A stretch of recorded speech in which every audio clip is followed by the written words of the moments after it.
Imagine owning a live music venue. It's one of those jobs that seems like a dream from the outside looking in. When Ron Brice drove south from Michigan in the 70s, he had no idea he'd end up running what's become a legendary Nashville night spot. And this one is a far cry from Lower Broad, and far different from the joint he accidentally ended up with first. A lot has been written about local venues not being able to survive. One that's remained on the winning part of that equation for more than 3 decades now belongs to Ron Brice. It's Third and Lindsley. Live music is like something can happen that night that's totally random that you may never see again or could never see again. I'm Demetria Kalodimos. It's Banner and Company.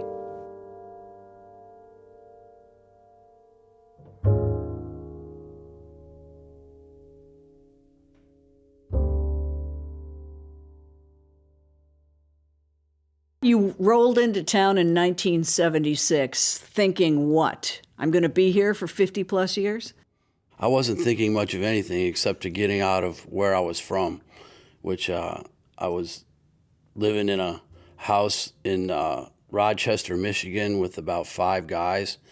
And I played hockey and rode buses and all over lower Michigan and froze and it was just, I was just kind of struggling with the college thing, and somebody offered me a job here in Nashville making $300 a week in 1976, which was a lot of money back then. Sure. And considering I had no car and no money, it was a good move for me, and I hopped in a car and drove down here without ever even coming and took the job and moved to Nashville. That's how quick it was. Big climate change from... Absolutely. That's part of the reason I left. I was originally from Detroit, and great summers, but the rest of it's not so great. Yeah, you're talking to a Chicagoan here, so we can relate. Yeah. Playing hockey at what level? College. It was college hockey. And I played some in high school, and, I was tiny, believe it or not, as I am now. But I was tiny and just playing some college hockey. I had a scholarship at that college for it was a student life scholarship, and they said I had to play a sport. And hockey made the most sense because it was the least amount of practice and the least amount of time. So I picked the hockey, and it was fun, but I was really kind of spinning my wheels. I was just an average hockey player at best. Before we get off of hockey, were you just amazed when Nashville took to hockey when the Predators... Oh, I love it. Absolutely love it. But everyone said they don't understand this game, they're never going to be into it. Did you think otherwise? I had my doubts for a while. I mean, the team would kind of struggle a little bit at the beginning. But it's really the best live sport, if you ask me, by far. So I think people get it.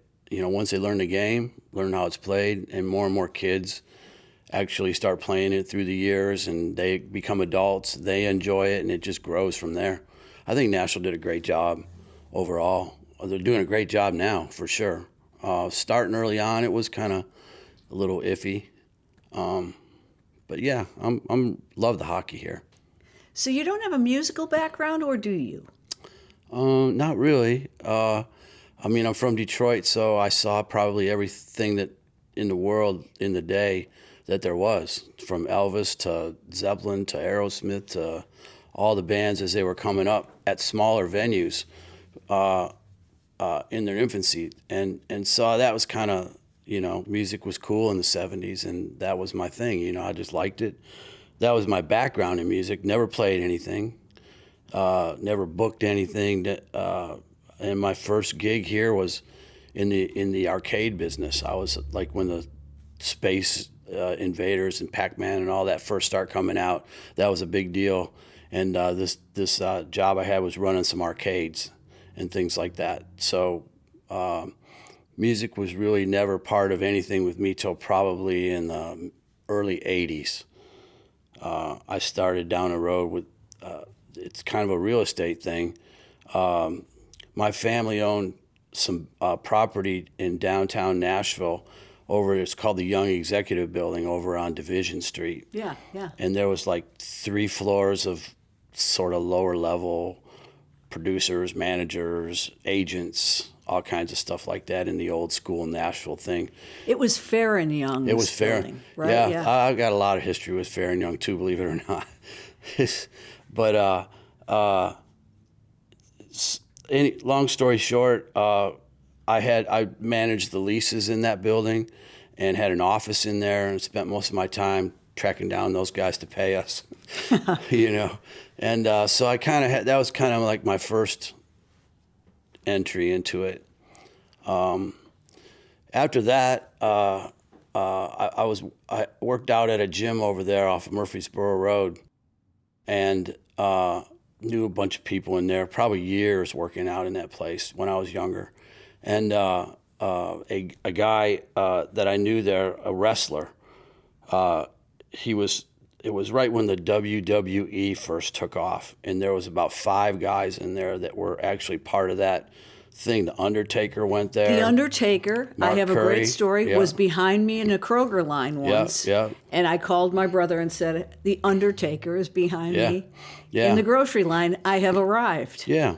I mean, Yeah. there are a lot of wrestlers. Tex Cobb was here for a while. Right. Who else? Drop some names. Geez, to be honest with you, I can't even remember the name of the guy that I bought. The story is, he owned the Stagecoach Lounge on Murfreesboro Road, and this was in the era when country and western was huge. Everybody Line was dancing, wearing cowboy yeah. boots, and across the country, the Garth era, era, and line dancing and all that. And he owned this bar, which I'd never been to. And he comes into the gym one day, and he says, "Hey," he says, "I want to sell you my bar." He says, I'm leaving town with the WWE in 3 days, and I need to sell it." I'm like, I have no real interest in owning that, you know. But you knew leases and property and that Yeah, kind I of mean, thing. I understood the business. I mean, and yeah, stuff like that, sure. Bar business, not so much. But he says, just come on over here and take a look. And it was like a random day, like a Tuesday or a Wednesday or something like that. And I went in there, and it was packed. And there was 250 people in there during the week, busy, line dancing, you know. I said, well, this is kind of interesting, you know. So I just started talking to a few people in there and figured out the model and what was going on. And I said, well, maybe. And then the next day I saw him at the gym. He goes, "You want it or don't you?" I'm like, "No, not really." He says, "Just make me an offer." And I says, "Well, how much?" I didn't want to leave it on the table. He says, "Well, how much do you want for it?" He gave me a price. I gave him half of it, and he took it. Wow. He just needed to leave. So now I had this place in like 3 days. So I went in there and just kind of figured it out. Talked to the people who worked there and said, "I'm your new owner." You know, they trained me for the most part. And fortunately, I had a couple of friends, friends that were pretty versed in the bar business, and they agreed to come in and help me for a little while, like to like engage everybody and figure it all out.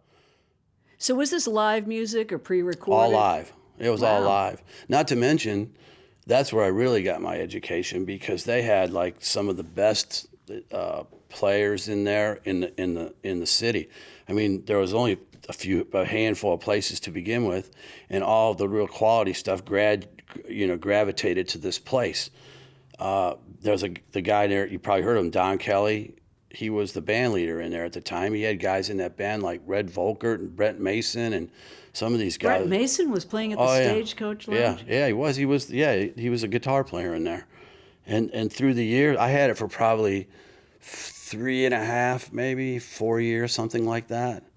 And kind of just figured it all out. It was doing very, very well, actually. I also had like 3 kids. What ages at that point? Oh, geez. Well, my kids were 80, 84, uh, 80, Born in 80, 84, 84. 85, and I got a 94. Came late. So, so I had a lot going on, and was still doing my other thing. Had a lot of transitions at that time, and it seemed like the actual Stagecoach Lounge always did pretty well, but when Garth left, the music industry, the country western thing, just kind of like it got flat, and business was just so. It was still doing okay, so I had these two gals that had originally helped me in there, and they were running the place now. So I gave them like half of the business to run it, and I moved on to doing some other things. Well, was still doing the real estate thing, and that evolved into we used to hang out at the location where 3rd and Lindsley was. Yeah, I think we were talking. Yeah. It was Jose's Taqueria when I remember Jose's it. Taqueria. And so a buddy of mine hung out there more than I did, but my office was fairly close over there. So in the day, there was no telephones, no computers, no anything. So you basically talked to people and networked. Like it was a whole different, way of doing business back then. Everybody just kind of hung out at places in the afternoon. You had all your different types of plumbers, electricians, real estate people, and everybody just had a place, and you actually verbally networked and talked to people about stuff. Face to face. Face to face. And Jose's Taqueria was an afternoon kind of place for doing that. And so I would go down there probably a couple times a week, and my buddy, one of my original buddies from Detroit, had moved to Nashville. He was working with me on some other things, and he sent me a note one day. He goes, Jose's has closed down. It's chained. There's a chains on the door. And we're like, well, what's going on with that? He had just basically, taken out a couple $100,000 SBA loan from the government, probably put about 20 or 30,000 in it to enlarge it. And I don't know what happened to the rest of the money, but he just walked away from it all. Didn't pay him. So the government foreclosed on him. And there was a sign on the door that said, silent auction bid for everything in this place. So you're going to make an offer again on a place. Same thing. My buddy and I, we were just, we said, we've been in there a bunch of times. I said that the restaurant equipment alone's got to be worth X, and so we just sat around over a few beers in the day and said, let's just make them an offer. What the heck? We could just sell the stuff and probably double our money. And so in the day, it was like you wrote an offer on a letter and you mailed it to the SBA. And about 3 weeks later, we got a letter back from the SBA says, well, you're the proud owner of all this stuff in here. And we were like, oh, okay, that's wild, So still didn't have any plans to open up anything. I still had the Stagecoach Lounge was still operating, although I wasn't really in it in a management level. But we met the landlord, got the key, walked in. Everything was still there. Like the booze was still on the shelves, the walk-in cooler, everything was full. Like they just locked it and walked out, which I guess that's how it happens when you get foreclosed on. Yeah. But go ahead. So who was urging you? This is a potential music venue, Ron. The landlord. Really? The landlord came to us and said, look, we'd really like to do something over here. We'd like to have this. As you probably could understand, that block was way different than it is today. Yeah. It was kind of isolated, not much else around there, and they were losing like a potential tenant, probably hadn't paid them in a while, so on. We says, we'll give you some time to figure out what you want to do here, and we cut a deal with them. We said, well, geez, they're going to give us, a few 3, 4, 5 months rent or whatever for free. It gives us a free start. I said, let's just throw in some more money and do it.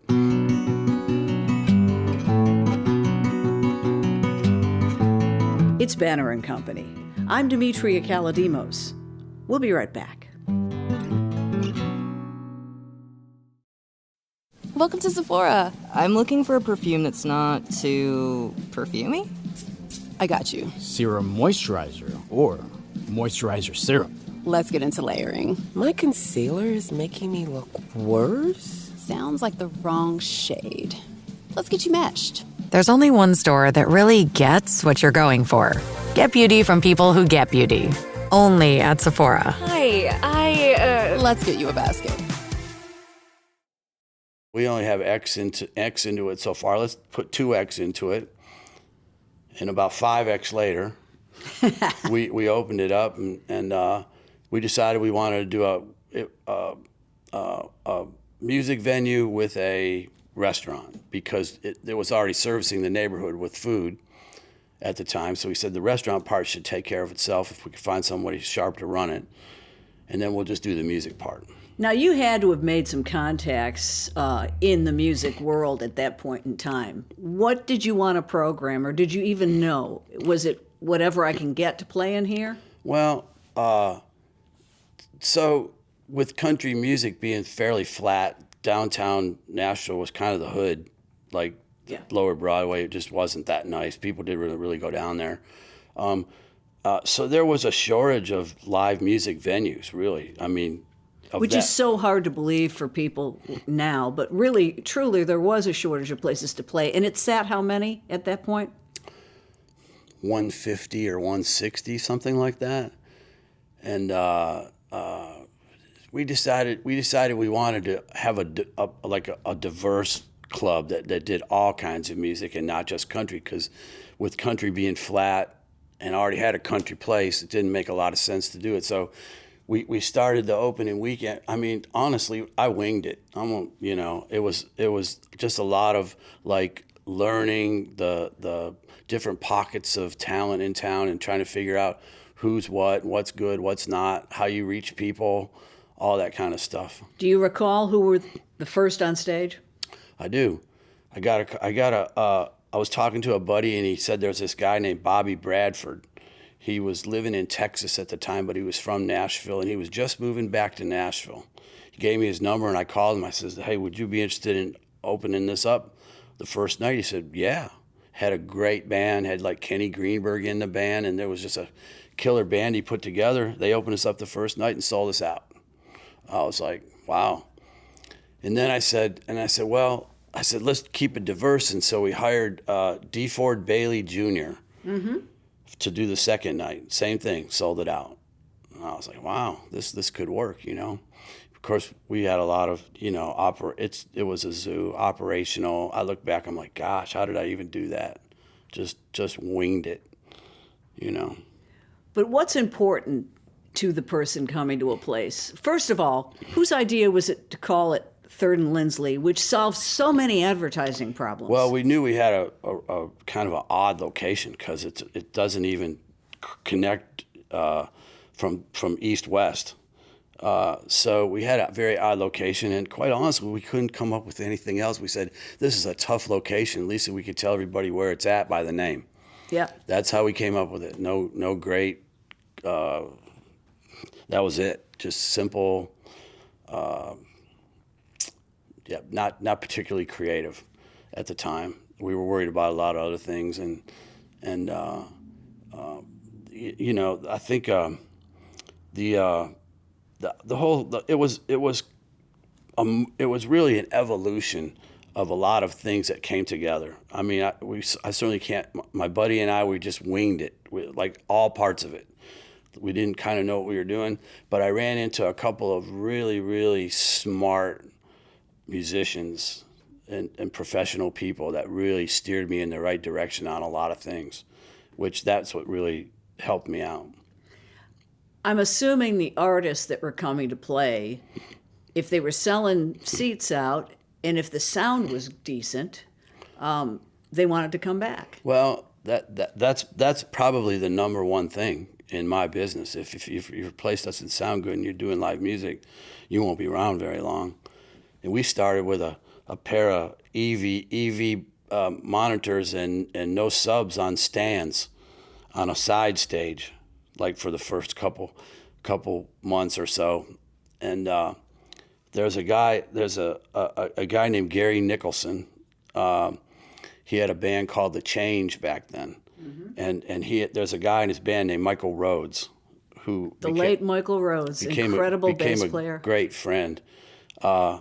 And I don't know if you knew Michael well, but he had like the business Michael and the professional Michael, and I guess that's the same thing. The personal and the professional is what I meant to say. He plays one night, and after the show, he comes walking over, and I'm like thrilled to meet him. I just think it's great. Michael Rhodes, jeez. You know, I knew him from some other bands that played in town, like The Nerve and some things like that. He comes over, he says, "Hey, I really, really like what you're doing here. It's great." He says, the vibe is good, everything's great, the location, blah, blah, blah. He says, but just one thing. He says, you got to take care of one thing. He says, get a effing PA, is what he said. I was like, what do you mean? He says, this sucks. You gotta upgrade this. He says, you want to draw people and have people at this level. He says, you gotta have a professional PA. And I'm like, okay. And that was it. Went out and got one. So it was that easy. Who was the first sort of stamp of approval in terms of people playing or groups playing there and coming back? I think it was like the Jonelle Mossers and the Gary Nicholsons. I mean, in the day, I fell into this like really great pocket of community local musicians. Just it was a really healthy, great pocket. I just fell into it, and they wanted to play. They needed a place to play, and they needed to be like how they wanted it, and so they all just guided me. I ran it I ran into a lady named Kathy Mack Smith, who she was a tech for Jonelle Mosser in the day. And she came in and just kind of went through all my stuff and fixed me up. She's been my head of production ever since then. I hired her. She's like she's my production manager to this day, like 34 years or so. So it's like I just trusted in professional people. And yeah, you don't know what you don't know. Yeah. And if you find the right people and they hook you up. Just got lucky. Ran into great bands, great musicians, great people that really helped me out. And, you know, in the day, I got to probably say it was like I got some really good bands off the start, some really monster bands, like out of the chute. Just luck, some of it, you know. Some of it was just like, I just asked them. I was, you know. Like who? It was Gary Nicholson and the Jonelles in the day. I think they were the first ones that really that I can remember. Johnny Neal, some people like that, and I think what happened was it was like, well, other musicians in town, because it was a way smaller community back then. They were like, well, they're playing there, must be good, you know. And I think that just how it worked. It's like they gave me credibility from the start. Did you always have multiple shows, and is that necessary to make the business work? When I started out, I needed to do multiple shows because the band, like how the bands were drawing, it was my way of generating new talent and seeing new bands, without making a one full night sacrifice on numbers, if that makes any sense. You could see two bands in a night and develop two bands in a night over time, as opposed to one.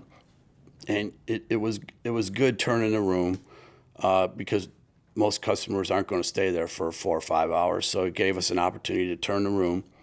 I don't do hardly any of that anymore because the room got so big. It's hard to turn 300-400 people out of there. So it's changed, yep. The landscape now in Nashville, you've got a lot of corporate owned and places owned by big entities. Are you one of the few sort of independent owner-operators left? I'm the dinosaur. I'm one of the last, really. I mean, there's a few left, maybe a dozen that I know of, and it's its own community. They have its own organization. We kind of communicate, have some folks that work with us, and to address things with the city and so on, on our behalf.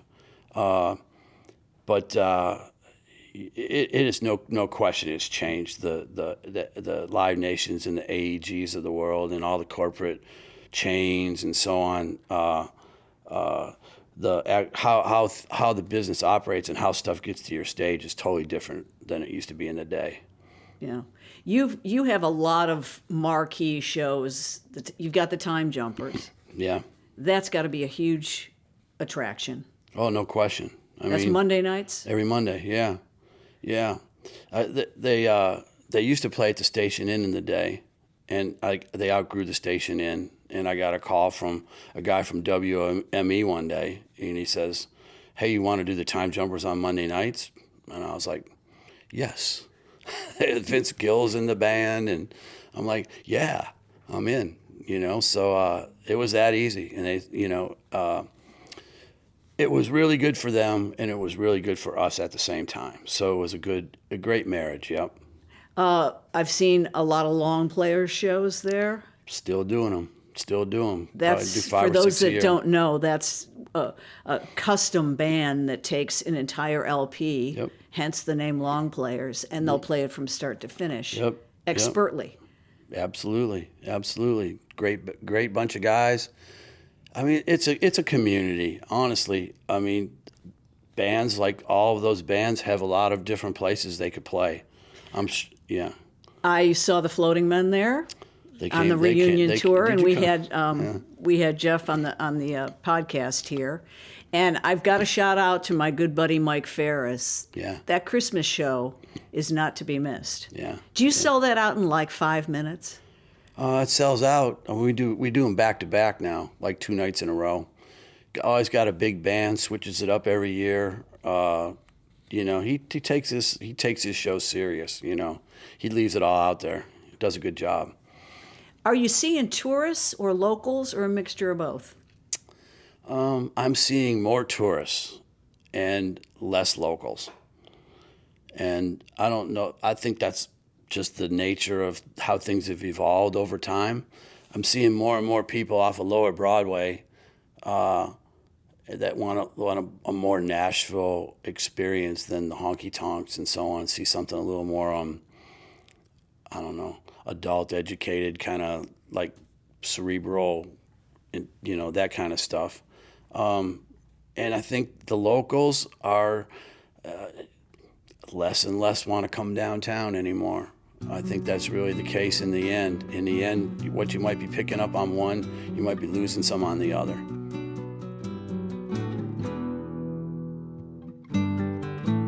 It's Banner and Company, and my guest is the owner of 3rd and Lindsley, Ron Brice. We'll be right back.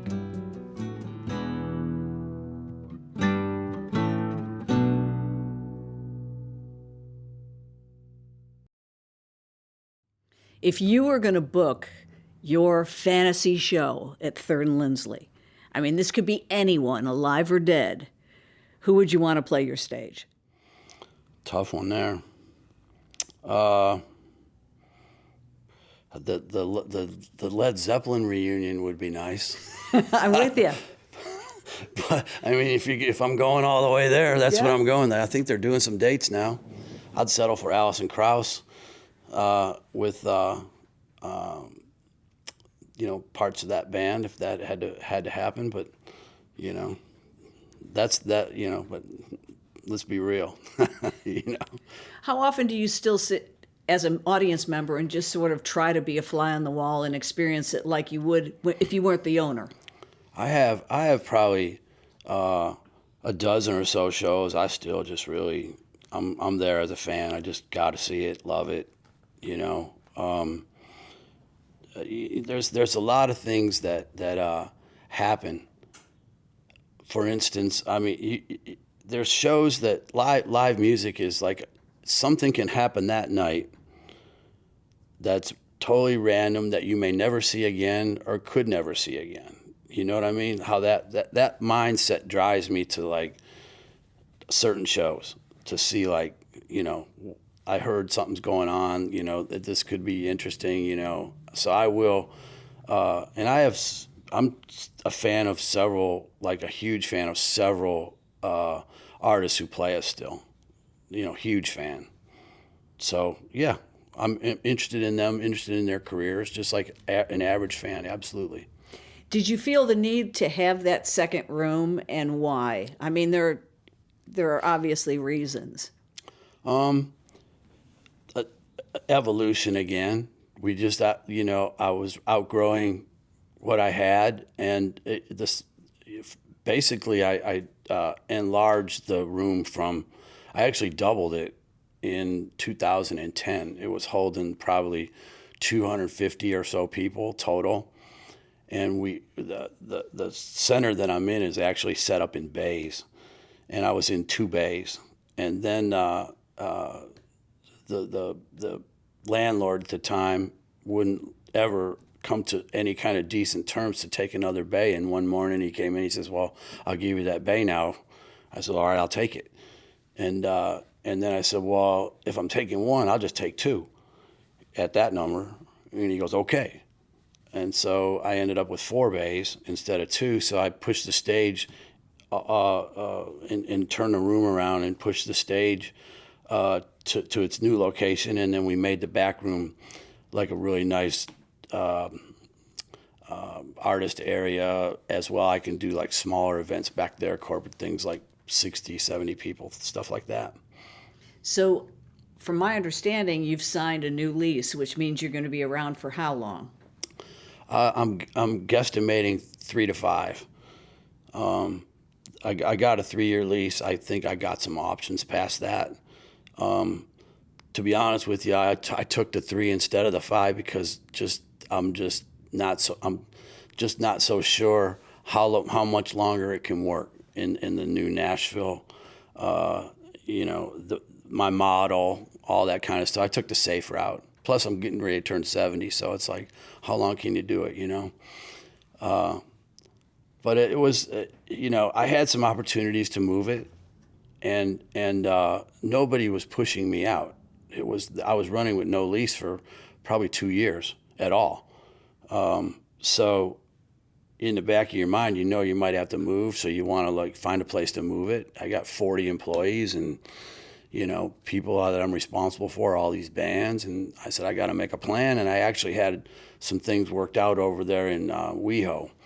It was like in the New Heights area over there, which is starting to come up. But what happened was the location that I'm at, it was actually sold on paper somehow. I don't know the details of it. I know it sold for like $20.7 million, the block itself. And the current landowner, he maximized the potential of that lot. He did all the work with codes and got his nine stories high and all the square footage and commercial, residential. He teed it up basically for a developer to come in, had a deal going. He says, I can't offer you a lease anymore. And I don't really know what's going on about the new owner coming in, but we're just going to run month to month. And I was like, well, that's kind of, random, but we'll make it work, I guess, and I'll start looking. So I found another place that I really liked, a good location, had a lot of things that I don't have now, like parking and a nice central location still, not all the dealing with the downtown snarl and a lot of things that go on. And was kind of evolving towards that move. And then the deal for the building that I'm in fell through probably 2 years ago or so when money got different and the interest rates all went up again. And so they did their deal at X and now it was going to cost them a lot more to be in there. So that deal went away, and for the exact same reason where I was moving. That stuff was all supposed to come up out of the ground, and it never did either. Same reason. It was a lot of commercial, residential, big plan, thing. So that stopped, and where I was at stopped, so I just kept on running like I was running. And the guy, the landlord, sends me a note one day, says, all right, we're going to give you a new lease, 3 to 5. And it took me about 2 months to hammer that out because they were wanting triple what I was already paying, and it ended up being around double. I mean, because it's just, obviously the market's different. So there I just signed another lease and said, okay, let's do it, and that was it. Are your kids interested in this line of work, or are they staying far away? 3 of my kids actually did time there. 3 of them. But they've all moved on to really, I always wanted a little more for them, to be honest with you. It's a hard business, and it's a lot of hours and a lot of work. And my daughter's a pediodontist, and my son's a wealth management guy. My oldest son's a fireman, and my fire chief in Spring Hill. My wife and I, we do it. I mean, she's a big part of what we do there. She helps me. She's my support. Big part of what we do. She, takes care of a lot of the details, and it's a very detail-oriented business. And she's my detail person. She's just awesome. You've been pretty lucky, I think. No question. It's been luck. It's a lot of it's a lot of just paying attention to what's going on around you and trying to evolve. I mean, if you get stuck in a certain way of doing things and you don't evolve, I mean, and not to mention there's, every year there's probably 3 or 4 more places opening up trying to take you out, and it gets tough. It's very competitive, as opposed to in the day it was not so much at all. It was it just was a community of people, and it was very easy. And now it's like the whole business part of it has totally changed. It's become probably, I would say it was probably for me it was 80% fun and 20% business. Now it's probably 90% business and 10% fun. Yeah, but like the hockey player you are, I think you see your opportunity and you shoot, and you've scored a couple times. Got to do it. Just got to evolve. Got to feed the machine. That's what I call it.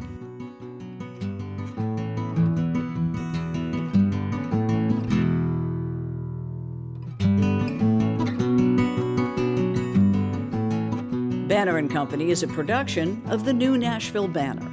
This episode was produced by Steve Haruch and Shauna Reynolds.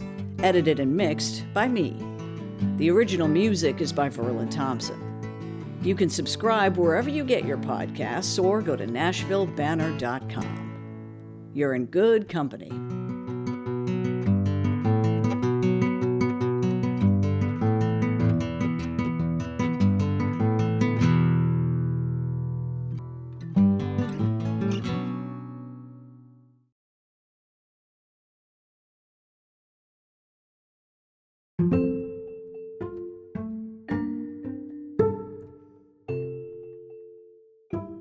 All right, now comes the fun part. You can choose your last question. All right. And this doesn't come from me. This comes from someone that has been here before. And if you wouldn't mind reading it out loud.